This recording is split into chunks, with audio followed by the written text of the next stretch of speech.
Brown sugar ଧରିବାକୁ ଆସି ଜଳେଶ୍ୱର ଅବକାରୀ ସାଟେଲାଇଟ୍ ଟିମ୍ ହଟାହଟା। ବାଲେଶ୍ୱର ଅବକାରୀ ଟିମ୍ ଓ ଜଳେଶ୍ୱର ଏସ୍ଡିପିଓ ଘଟଣାସ୍ଥଳରେ ପହଞ୍ଚିବା ପରେ ଘଟଣା ଶାନ୍ତ ପଡ଼ିଛି ଏବଂ ପରିବାର ଲୋକଙ୍କଠୁ ପୋଲିସର ଗାଡ଼ି ଚାବି ମଧ୍ୟ ଅଣାଯାଇଛି। ସେପଟେ ଏହି ଘଟଣାକୁ ନେଇ ପୋଲିସ 2 ଜଣ ମହିଳା ଜଣେ ପୁରୁଷଙ୍କୁ ଅଟକ ରଖିଛି।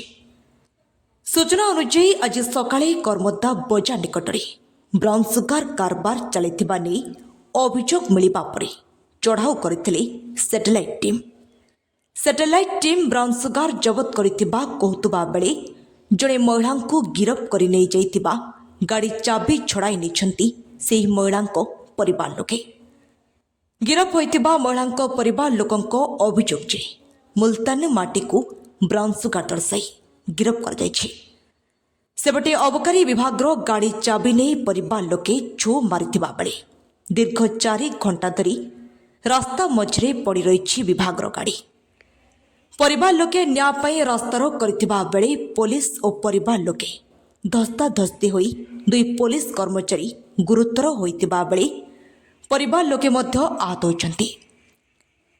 ତେବେ ଘଟଣାସ୍ଥଳରେ ଜଳେଶ୍ୱର ଏସ୍ଡିପିଓ ଅବକାରୀ ବିଭାଗର ଉଚ୍ଚପଦସ୍ଥ ଅଧିକାରୀମାନେ ପହଞ୍ଚିବା ପରେ ଘଟଣା ଶାନ୍ତ ପଡ଼ିଥିଲା।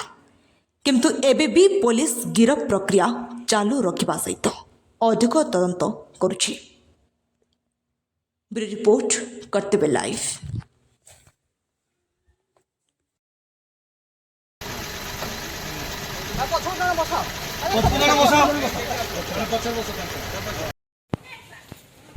मुँह गोड़े दियो जन को जन सेठ रो जा गाड़ी